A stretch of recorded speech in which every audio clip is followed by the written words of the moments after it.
Hi, my name is Dan Vollmer. I'm from Denver, Colorado, and today I will be teaching you how to record a vocal. Now, I use Logic Pro for my DAW, and here is my audio interface.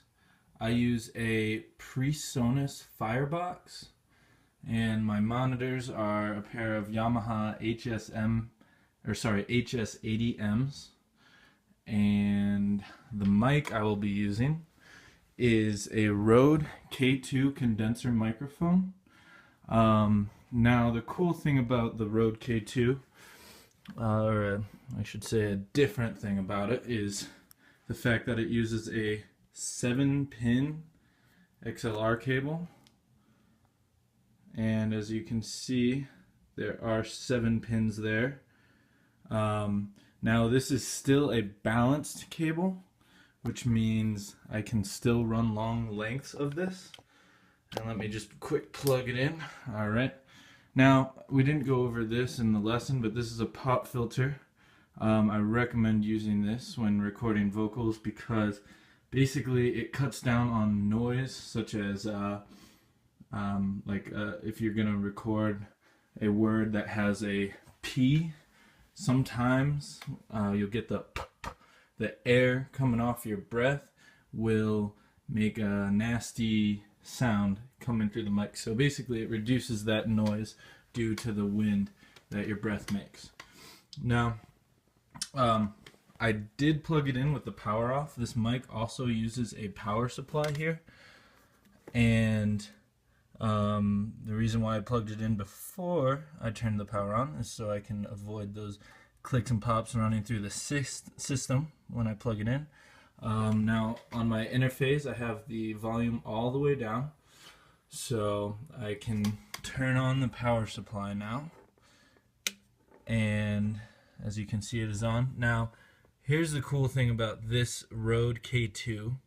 I can choose the polar pattern on the power supply here. Now the cool thing about it is I can actually get some in-between values.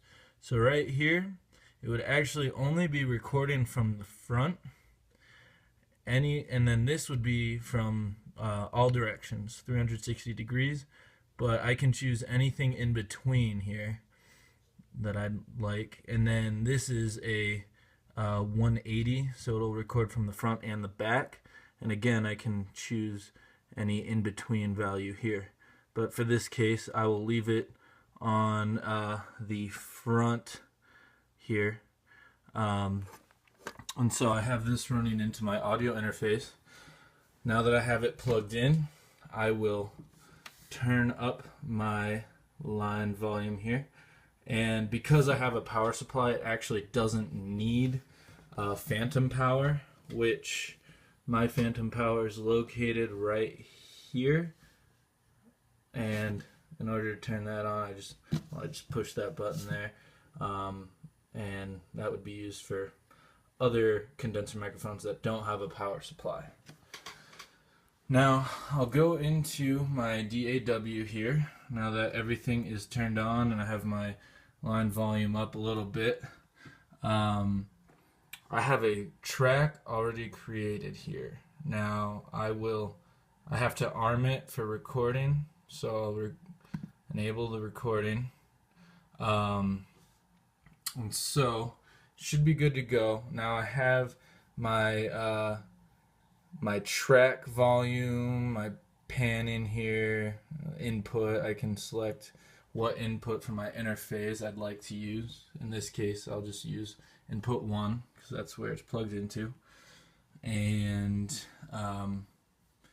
anyway, I guess we can go ahead and just start recording here.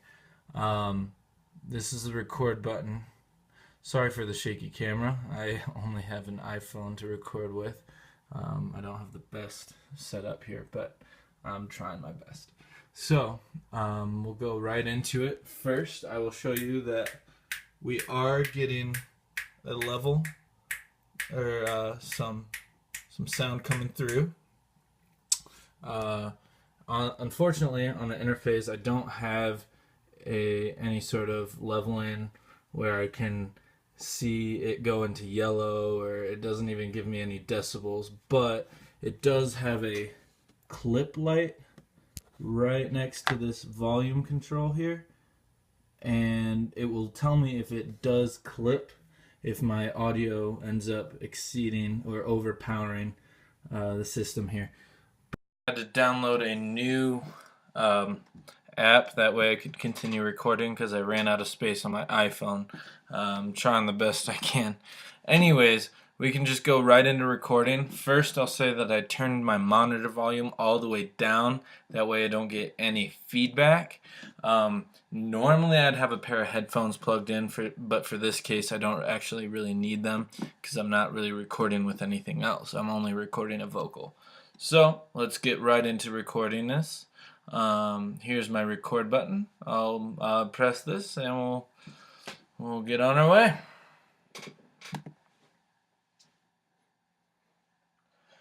When the sorrow comes and you don't know why, climb into my arms, hold you through the night. In the morning light, sure to find. Alright, that should be good enough. We'll hit stop. And we'll go ahead and turn up the monitor volume. That way you can hear that I did indeed record. You can also actually see the vocal, the sound waves actually. And these appear as, let's see, transverse waves. So let's go ahead and hit play here. When the sorrow comes and you don't know why, climb into my arms, hold you through the night. In the morning light, sure to find. Alright, so as you can see, I successfully recorded that vocal take, and that concludes my lesson on how to record a vocal. So thank you for watching. I greatly appreciate it. If there's anything that I missed based off of lessons or anything else that you'd like to include, just let me know. But I really appreciate it. Thank you very much. We'll see you next time.